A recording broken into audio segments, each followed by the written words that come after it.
साहवा क्षेत्र वासियों के लिए खुशखबरी। आपके अपने राजकीय बालिका उच्च माध्यमिक विद्यालय साहवा ने ऑनलाइन क्लासेस शुरू कर दी हैं। आज ही गूगल मीट ऐप से जुड़िए हमारे साथ। कक्षा 12 तक की क्लास संकाय में अध्ययन करने वाली सभी लड़कियों का दाखिला आप राजकीय बालिका उच्च माध्यमिक विद्यालय साहवा यानी कि हमारे वाटिका स्कूल में करवाएं और इस ऑनलाइन क्लासेस के अवसर का भरपूर लाभ उठाएं। आज ही जुड़िए बालिका विद्यालय से और गूगल मीट ऐप से हमारे साथ और ऑनलाइन क्लासेस का लाभ उठाएं। धन्यवाद। हेलो बच्चों, गुड मॉर्निंग एवरीबॉडी। नमस्कार, सुप्रभात। राजकीय बालिका उच्च माध्यमिक विद्यालय साहवा द्वारा संचालित ई क्लासेज में, डिजिटल क्लासेज में मैं रूपनाथ भाटी, व्याख्याता भूगोल, आज एक बार पुनः आपका स्वागत करता हूं, अभिनंदन करता हूं। आज हम जिस विषय में अध्ययन करने जा रहे हैं उसका शीर्षक रहेगा लोकतंत्र,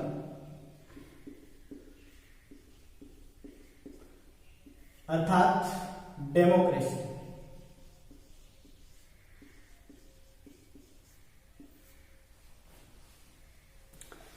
सबसे पहले इस बिंदु की, इस टॉपिक की उपयोगिता के बारे में चर्चा करें। जहां तक लोकतंत्र सब्जेक्ट है, हर प्रकार की कंपटीशन में जीके के क्वेश्चन के रूप में किसी भी स्तर पर हम जीके की तैयारी कर रहे हैं, सामान्य ज्ञान की तैयारी कर रहे हैं, तो इससे संबंधित क्वेश्चन पुट अप किए जाते हैं, पूछे जाते हैं।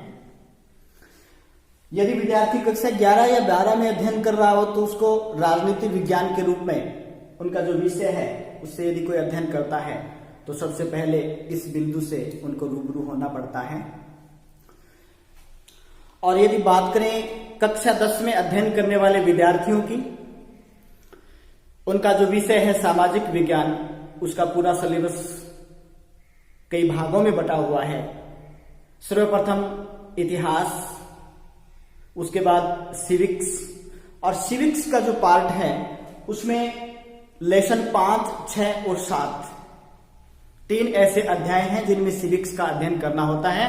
और उनमें सबसे पहले ये 5वां लेसन लोकतंत्र के रूप में उनको अध्ययन करना है।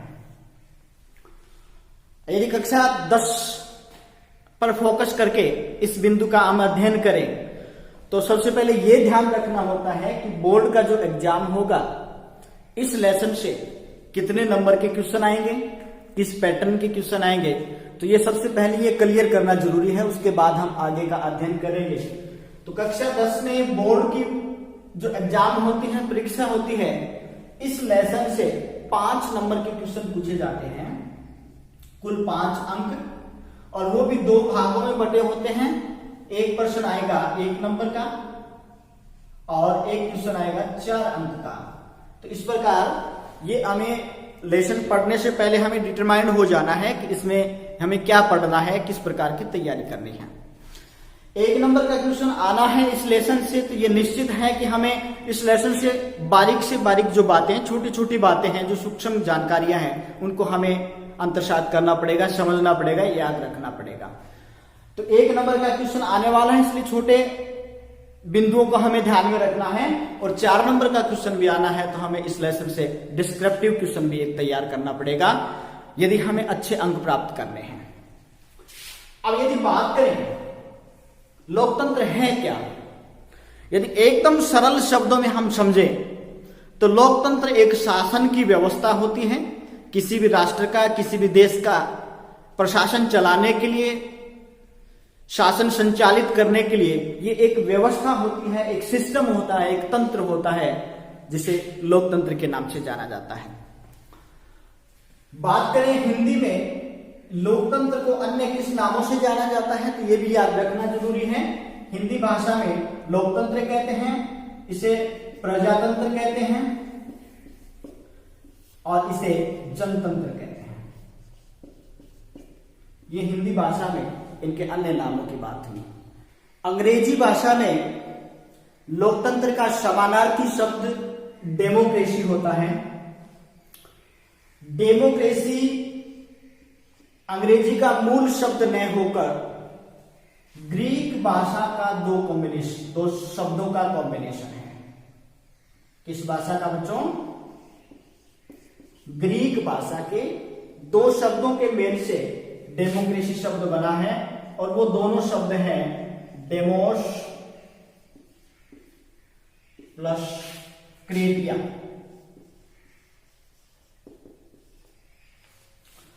और जो उस समय की ग्रीक भाषा में शाब्दिक दृष्टि से इनका अर्थ देखा जाए तो डेमोस का अर्थ था भीड़।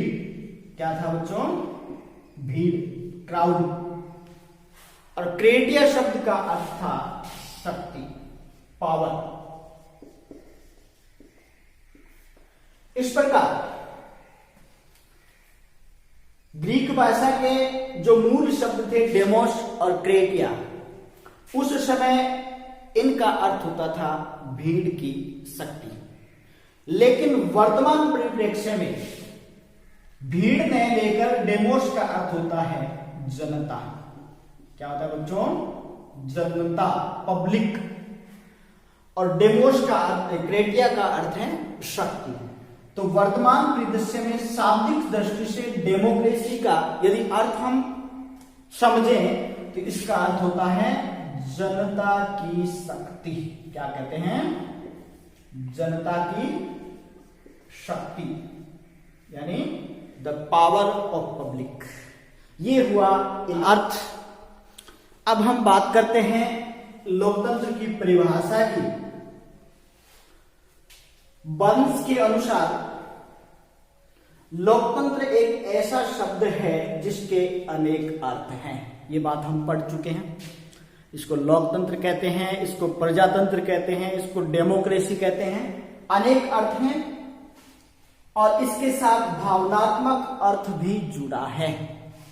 शाब्दिक दृष्टि से हमने देखा था लोकतंत्र का अर्थ जनता की शक्ति होता है। तो पूरी जनता का इसमें पावर निहित होता है, तो देश के साथ जनता है वो भावनात्मक रूप से जुड़ी होती है। ये परिभाषा है बर्न्स के अनुसार। इसके अलावा एक बहुत ही प्रसिद्ध लोकतंत्र का जहां भी जिक्र आता है, चर्चा होती है, तो लोकतंत्र के साथ एक प्रसिद्ध परिभाषा जुड़ी होती है, और वो परिभाषा है अब्राहम लिंकन की, अमेरिका के पूर्व राष्ट्रपति। लोकतंत्र जनता का, जनता के लिए और जनता के द्वारा शासन है। यानी शासन किया जाना है, उसमें जनता के द्वारा ही, जनता के लिए ही शासन किया जाता है। यह बहुत ही प्रसिद्ध परिभाषा है अब्राहम लिंकन की। इसके अलावा कुछ और अन्य परिभाषाएं जिनको भी हमें याद रखना चाहिए। डिस्क्रिप्टिव क्वेश्चन तैयार करते हैं तो उसमें सबसे पहले हमें टॉपिक का थोड़ा सा परिचय देना चाहिए, उसका अर्थ, उसकी परिभाषा लिखनी चाहिए। उसके बाद उसके मेन बातों को बिंदु वाइज लिखें तो ज्यादा अच्छे अंक प्राप्त होते हैं। डायसी ने बताया है लोकतंत्र वह शासन व्यवस्था है जिसमें राष्ट्र का अधिकांश भाग शासक होता है। यानी जनता ही शासन व्यवस्था की भागीदार होती है, खुद एक शासक के रूप में होती है। ये शब्द हैं डायसी के। इसके अलावा सीले ने कहा है लोकतंत्र वह शासन व्यवस्था है जिसमें प्रत्येक व्यक्ति का शासन कार्यों में भाग होता है। तो कुल मिला के बात यही है, लोकतंत्र वह शासन प्रणाली है जिसमें अपने राष्ट्र का शासन निर्धारित करने के लिए जनता के पास पावर होता है, जनता के पास वो शक्ति होती है। तो ये है लोकतंत्र का अर्थ और लोकतंत्र की परिभाषा। अब यदि आपके लेसन में आगे बढ़ते हैं तो आपकी नोटबुक में बताया गया है, इसमें 3 अंतः संबंधित अर्थ निहित हैं और उनमें से पहला है यह निर्णय लेने की एक विधि है।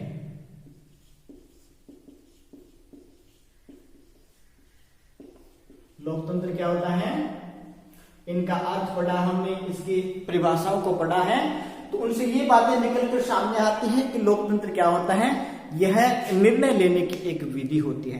कोई भी राष्ट्र का जब हमें शासन चलाना होता है, राष्ट्र के लिए पॉलिसी का निर्माण करना होता है, रणनीति तय करनी होती है, तब हमें एक बड़े पैमाने पर कोई ना कोई परिस्थितियों के बारे में निर्णय लेने होते हैं। तो लोकतंत्र क्या होता है, एक पहला इसका जो अंतर्निहित अर्थ है वो क्या है, यह एक निर्णय लेने की विधि है।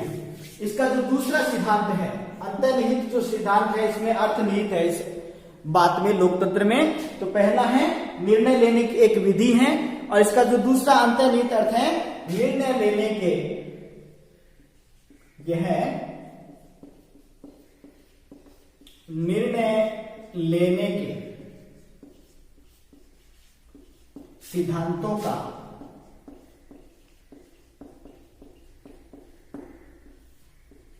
समूह है।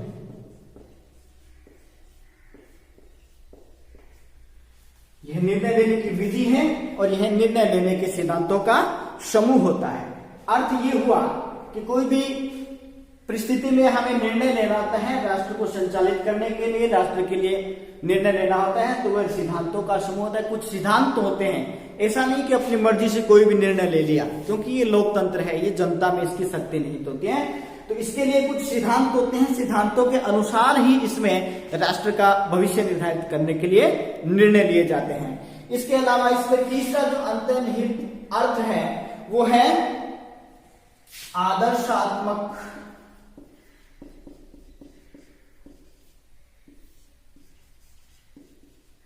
मूल्यों से संबंधित अवधारणा है।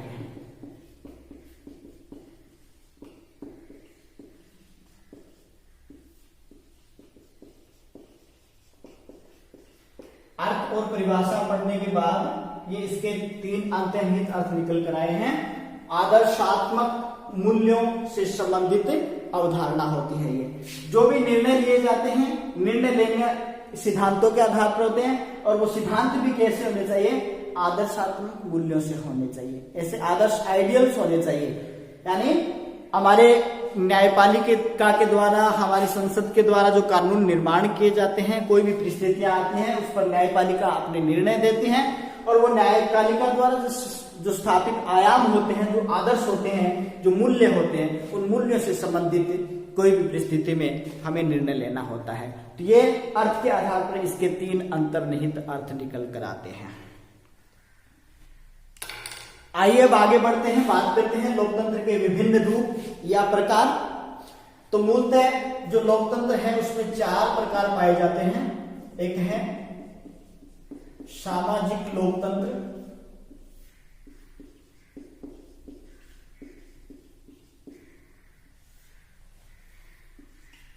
राजनीतिक लोकतंत्र,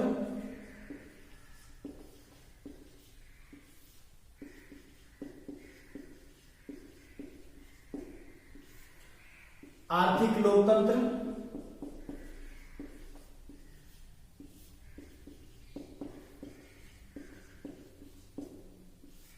और चौथा प्रकार है इसका नैतिक लोकतंत्र।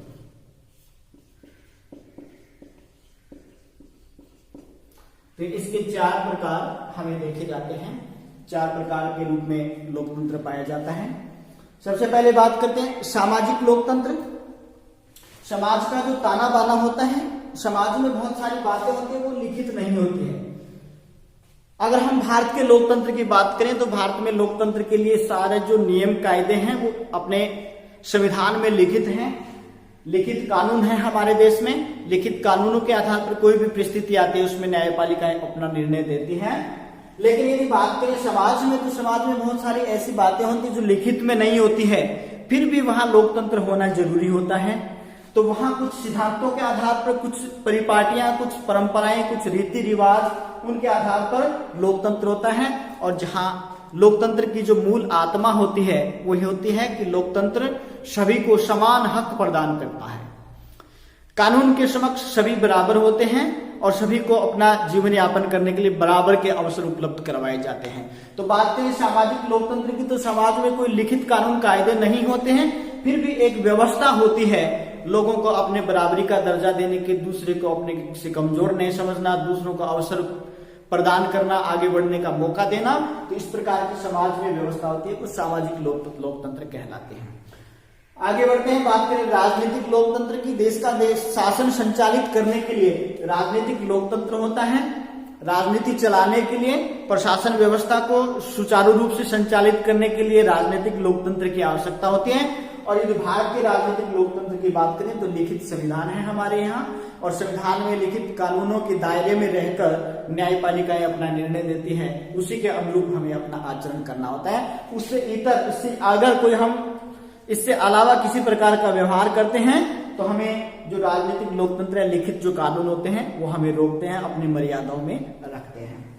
इसके बाद आर्थिक लोकतंत्र। आर्थिक लोकतंत्र का अर्थ ये हुआ कि लोगों को अपना आर्थिक सिस्टम चलाने के लिए, अपना आजीविका कमाने के लिए, अपना जीवन यापन करने के लिए हर प्रकार की आर्थिक गतिविधियां करने में सभी के बराबर का हक प्रदान होना चाहिए, प्राप्त होना चाहिए, आगे बढ़ने के अवसर प्राप्त होने चाहिए, सभी को अर्थ उपार्जन के लिए समानता का अधिकार होना चाहिए। ये होता है आर्थिक लोकतंत्र। और नैतिक लोकतंत्र, इन सब के लिए इसकी आवश्यकता होती है। नैतिक का मतलब हमारे मानस में लोकतांत्रिक भावना निहित होनी चाहिए। नैतिकता, लॉजिकल, हमारी आत्मा में अगर नैतिकता में अगर लोकतंत्र है तभी हम आर्थिक लोकतंत्र, राजनीतिक लोकतंत्र, सामाजिक लोकतंत्र की बात कर सकते हैं। तो ये 4 अर्थ हैं लोकतंत्र के: सामाजिक, आर्थिक, राजनीतिक और नैतिक लोकतंत्र। तो इनको याद रखना है। सीधा सा 1 नंबर का क्वेश्चन पूछा जा सकता है, लोकतंत्र के विभिन्न रूप बताओ।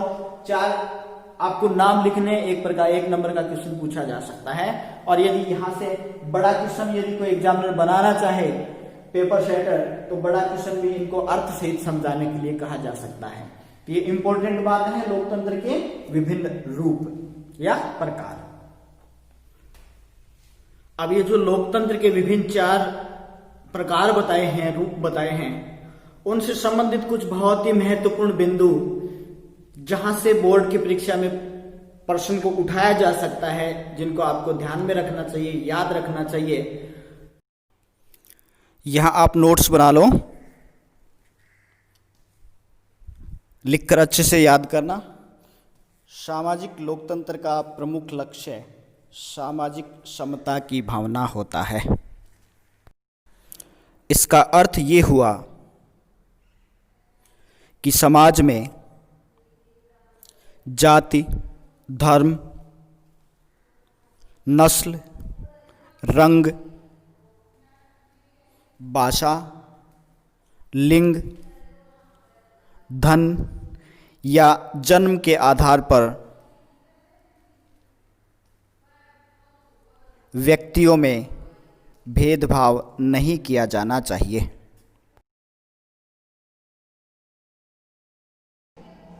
सामाजिक लोकतंत्र के संबंध में हार्न्सों की ये परिभाषा भी आपको याद रखनी चाहिए कि लोकतांत्रिक समाज वह है जिसमें समता के विचार की प्रबलता हो तथा जिसमें समता का सिद्धांत प्रचलित हो। यदि हम बात करें राजनीतिक लोकतंत्र की, इसे अतीत में व्यक्तिवादी लोकतंत्र कहा जाता था। इसे आधुनिक युग में उदारवादी लोकतंत्र कहा जाता है। आधुनिक युग में राजनीतिक लोकतंत्र की उत्पत्ति पश्चिमी देशों में हुई है, अतः इसे पश्चिमी लोकतंत्र भी कहा जाता है। यहाँ आपको ध्यान रखना चाहिए, फ्रांस में लोकतांत्रिक उदारवादी क्रांति हुई थी, उसके बाद से लोकतंत्र का विचार दुनिया के सामने पहली बार आया था। मार्क्सवादी राजनीतिक लोकतंत्र को पूंजीवादी लोकतंत्र कहते हैं, जबकि उदारवादी विचारक राजनीतिक लोकतंत्र के 2 रूपों का उल्लेख करते हैं, जिनमें पहला है राज्य के एक प्रकार के रूप में लोकतंत्र। इसका अर्थ ये हुआ कि लोकतांत्रिक राज्य जिसमें प्रभुसत्ता जनता में निहित हो, और दूसरा रूप शासन के रूप में, शासन के एक प्रकार के रूप में लोकतंत्र। इसका अर्थ ये हुआ कि लोकतांत्रिक राज्य की स्थापना होनी चाहिए। राजनीतिक लोकतंत्र के 2 उपभेद हैं, प्रत्यक्ष अथवा शुद्ध लोकतंत्र, जो अभी प्रचलन में नहीं है, कुछ एक स्थानों पे पाया जाता है, और इसका दूसरा उपभेद होता है अप्रत्यक्ष अथवा प्रतिनिधि लोकतंत्र, जैसा कि अपने भारत में चलता है। इनके बारे में हम आगे के लेसन्स में चर्चा करेंगे विस्तार से।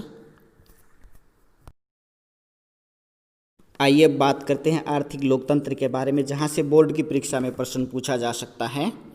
वर्तमान में आर्थिक लोकतंत्र का विचार मार्क्सवादियों व समाजवादियों ने प्रस्तुत किया है। अब है नैतिक लोकतंत्र। इसमें मानवीय मूल्यों को ही समाज व शासन का मूल आधार माना जाता है। नैतिक लोकतंत्र की सर्वोत्तम अभिव्यक्ति सन 1789 में फ्रांस की उदारवादी क्रांति के समय हुई थी। इस क्रांति का मुख्य नारा था स्वतंत्रता, समानता व भाईचारा। ये कुछ महत्वपूर्ण बातें थी, जहाँ से बोर्ड के एग्जाम में आपका जो छोटा क्वेश्चन बनने वाला है 1 नंबर का, वो यहाँ से उठाया जा सकता है। इन बातों को आपको याद रखना है, ध्यान में रखना है। तो ये तो था आज का हमारा लेसन। अब मैं बच्चों से यही अपील करना चाहूँगा, ये महामारी का समय है, कोरोना काल चल रहा है, विद्यालय खोलने की अनुमति सरकार नहीं दे रही है। ऐसे समय में सर्वाधिक नुकसान पढ़ने वाले विद्यार्थियों का हुआ है, बच्चों का हुआ है।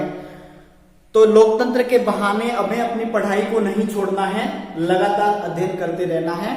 अच्छे अंक वही प्राप्त कर पाते हैं जो लगातार अध्ययन करते हैं। आपको अध्ययन के साथ जुड़ा रहना है। ये जो वीडियो हम बना के डाल रहे हैं, ये एक सहारा है, आपको एक मार्गदर्शन है। वीडियो देखने के बाद भी मैं आपको ये रिकमेंड करना चाहूँगा, ये सलाह देना चाहूँगा कि अपनी जो प्रेस्क्राइब्ड बुक है, बोर्ड द्वारा निर्धारित जो हमारी पुस्तक है, इस लेसन को भी हमें वीडियो देखने के बाद भी एक एक शब्द को ध्यान से पढ़ना है, क्योंकि जो बोर्ड का एग्जाम होता है उसमें क्वेश्चन कहीं से भी पुटअप किया जा सकता है। तो ये एक आपको मार्गदर्शन है, गाइडलाइन है, इसी के सहारे आपको आगे बढ़ना है। हमने ये एक रास्ता दिखाने का प्रयास किया है और आगे इस रास्ते पर चलकर अच्छे अंक प्राप्त करना आपका दायित्व बनता है। तो मैं अंत में यही कहना चाहूंगा, ज्यादा से ज्यादा समय अध्ययन में बिताएं। नमस्कार।